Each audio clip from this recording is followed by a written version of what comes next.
Assalamualaikum warahmatullahi wabarakatuh.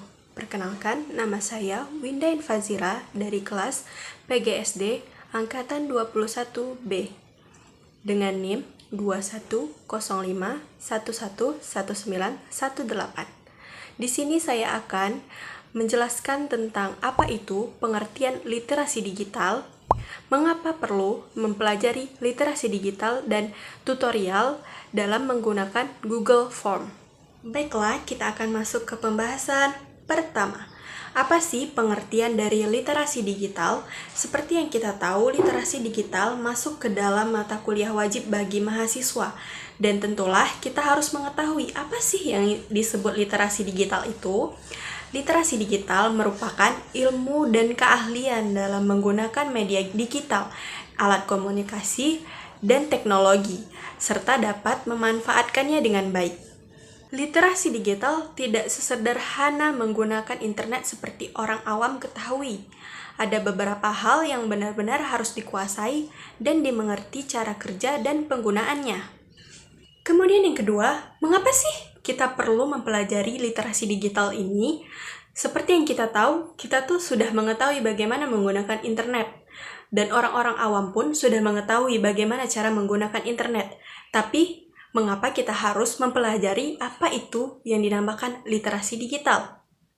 Di zaman globalisasi seperti ini, tentunya teknologi juga akan ikut berkembang dan menjadi lebih canggih, yang membuat kita mau tidak mau harus mempelajarinya, karena jika tidak, kita akan ketinggalan dan tidak paham akan teknologi, fungsi, serta penggunaannya.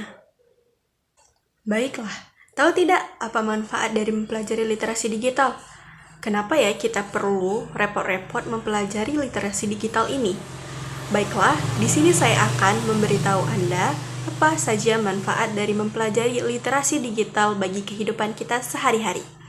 Yang pertama adalah meningkatkan soft skill dalam menggunakan teknologi. Sudah pasti, kita tidak mengetahui semua yang ada di dalam internet.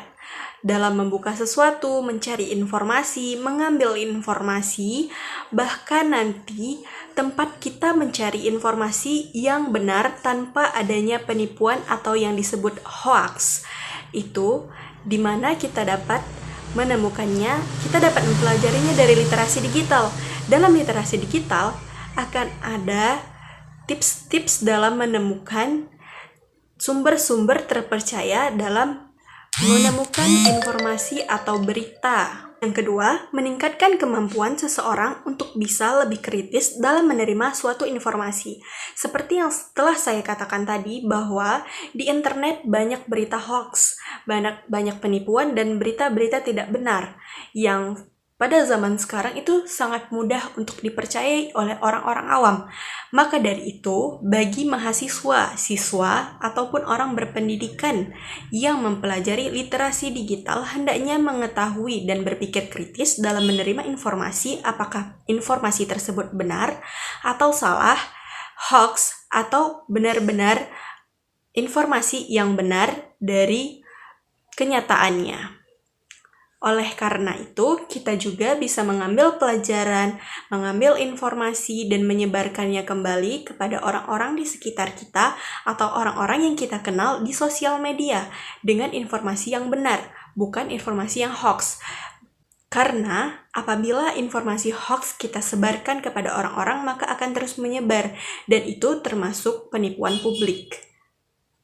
Dengan mempelajari literasi digital, kita tidak akan mudah mempercayai informasi-informasi yang berasal dari sumber-sumber yang tidak pasti.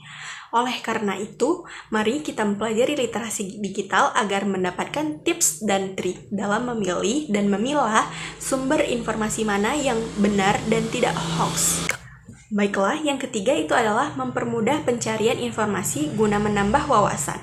Seperti yang kita tahu, pada zaman globalisasi ini, kita harus dan dituntut untuk mengetahui berita-berita dan informasi dari dalam maupun luar negeri, dari kota yang kita tinggali atau dari luar kota yang kita tinggali.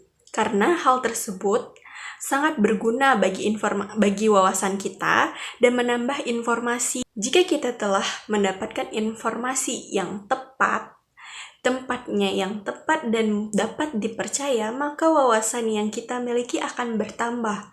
Kita akan mengetahui berita-berita yang biasanya tidak orang-orang ketahui, yang biasanya orang-orang awam tidak mengetahui di mana terdapat informasi tersebut, di mana kita dapat melihat informasi tersebut. Dan tentunya wawasan kita akan bertambah. Jangan lupa untuk mencari informasi yang berguna dan sangat bermanfaat bagi kita dan lingkungan kita. Jangan mencari sesuatu yang tidak berguna dan hanya akan membuang-buang waktu, karena itu adalah sikap yang akan membuat kita terlihat seperti orang tidak terpelajar. Baiklah, seperti yang saya katakan tadi, bahwa yang keempat ada agar suatu individu tidak ketinggalan zaman dalam menghadapi kemajuan teknologi di masa kini. Seperti yang saya katakan tadi, pada zaman globalisasi sudah pasti teknologi akan terus berkembang, dan jika kita tidak mengikutinya, maka kita akan ketinggalan zaman, ketinggalan informasi akan suatu hal yang terjadi di luar sana. Jadi, dengan mempelajari literasi digital, kita seperti mencari informasi untuk menambah wawasan tadi, kita dapat menguasai teknologi yang sedang berjalan, yang sedang berkembang di zaman sekarang ini. Dan kita tidak akan ketinggalan informasi dan tidak akan seperti orang yang gaptek atau gagap teknologi, karena kita sudah mengikuti kemajuan teknologi yang terjadi di masa kini. Oleh karena itu, marilah kawan-kawan kita mempelajari literasi digital dengan manfaat yang sangat luar biasa yang kita dapatkan apabila mempelajari literasi digital. Karena mengakses internet bukanlah seperti yang kita lakukan sehari-hari, bukanlah semudah yang kita lakukan sehari-hari. Karena semua yang ada di dunia ini tentunya harus menggunakan suatu proses, cara, dan penggunaan yang baik agar kita dapat memetik sesuatu yang baik dari hal yang kita lakukan. Baiklah, yang terakhir saya akan melakukan tutorial membuat Google Form.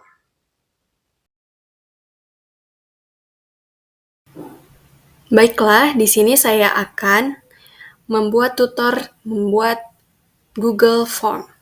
Di sini kita pertama-tama harus membuka browser dari device kita. Di sini saya membuka Google Chrome.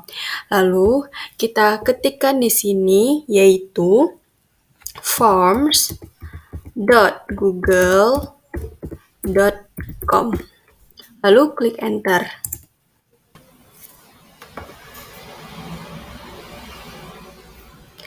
Kemudian di sini sudah muncul laman dari Google Form. Kita dapat memilih dari sini ada template-nya juga. Ada Google Forms yang blank atau kosong, kemudian ada blank quiz, yaitu template quiz tapi kosong. Kemudian ada memasukkan tiket atau kemudian ada assessment, kemudian worksheet. Di sini kita dapat memilih salah satu di antara template ini, dan jika kita tidak mempunyai jika pilihan kita tidak terdapat di sini, kita bisa memilih blank atau kosong. Kita bisa membuat Google Forms kita sendiri dengan gaya kita sendiri. Lalu kita klik yang blank ini. Di sini ada tulisan question, response, dan setting. Jadi di sini pertama kali kita harus mengisi questionnya dulu atau pertanyaan dulu. Di sini judul dari Google Form ini kosong ya. Jadi di sini kita bisa membuat data mahasiswa PGSD 21B sebagai contoh, enter. Kemudian di sini kita bisa memasukkan deskripsi dari form yang kita buat ini. Misalnya, untuk lebih mengenal mahasiswa PGSD 21B. Oke, enter. Oke. Setelah itu di sini kita beralih ke pertanyaan yang pertama. Di sini bisa kita masukkan seperti alamat email. Alamat email. Kemudian di sini kita sudah terpilih langsung ya. Di sini otomatis terpilih yang short answer atau jawaban pendek. Dan di sini para responden nanti bisa mengisi alamat email mereka di sini. Lalu kita klik required, itu menjadi ke arah kanan dan warnanya berubah menjadi ungu. Baiklah, jadi di sini kita bisa memasukkan teks judul atau deskripsi, memasukkan gambar, memasukkan video, dan ada pilihan lainnya. Kita bisa mengcopy dari pertanyaan pertama ini, model dari pertanyaan pertama seperti cara menjawabnya. Kita bisa mengcopynya di sini jika tidak ingin menambah pekerjaan lagi gitu. Namun, jadi kita copy di sini. Kemudian kita masukkan seperti nama lengkap. Kemudian sudah jadi. Di sini juga sudah terpilih required dan short answer. Kemudian pertanyaan selanjutnya kita masih menggunakan jawaban bermodelkan short answer atau jawaban pendek. Di sini kita meminta name.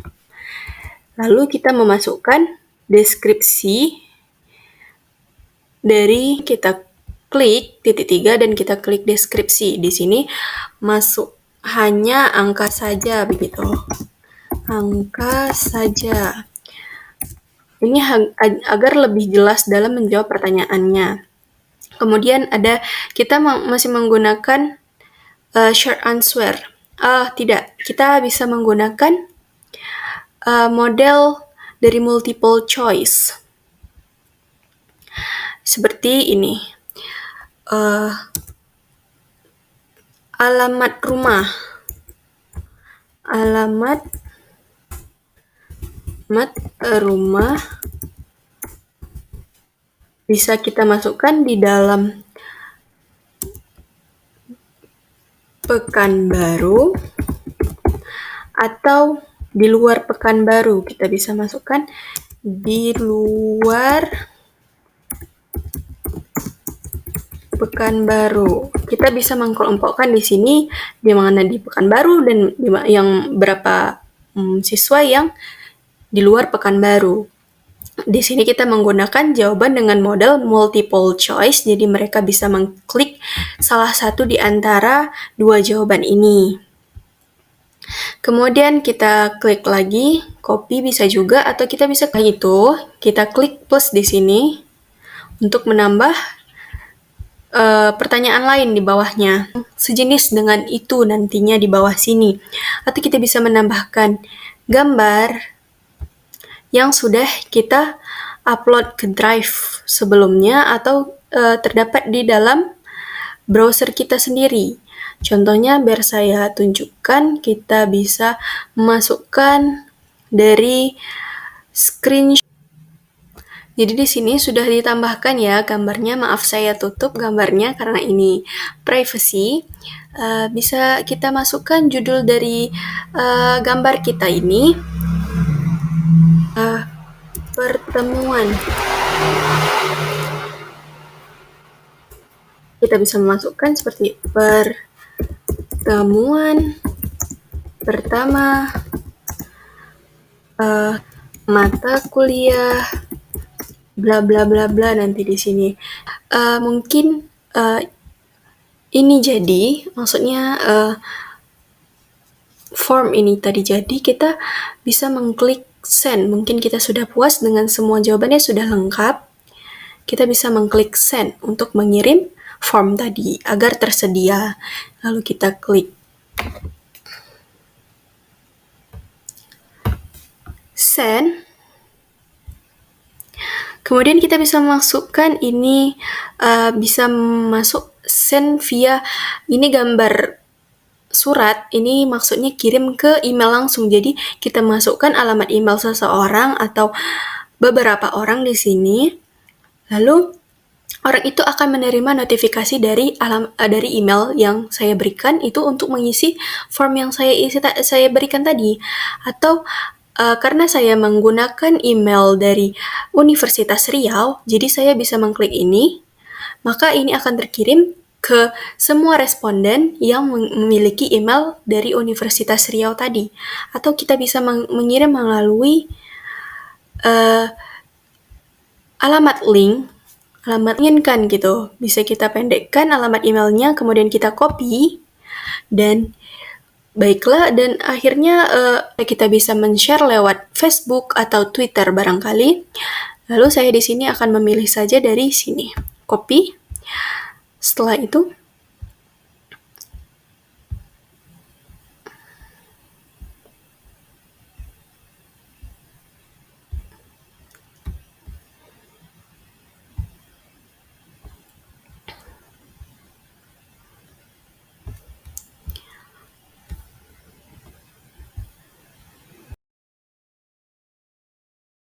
kita bisa melihatnya di sini. Di sini sudah, karena kita sudah memasukkan respon tadi dari isi dari Google Forms tadi, kayak pas kita mengeceknya, tadi kita di sini mendapatkan satu respon. Lalu,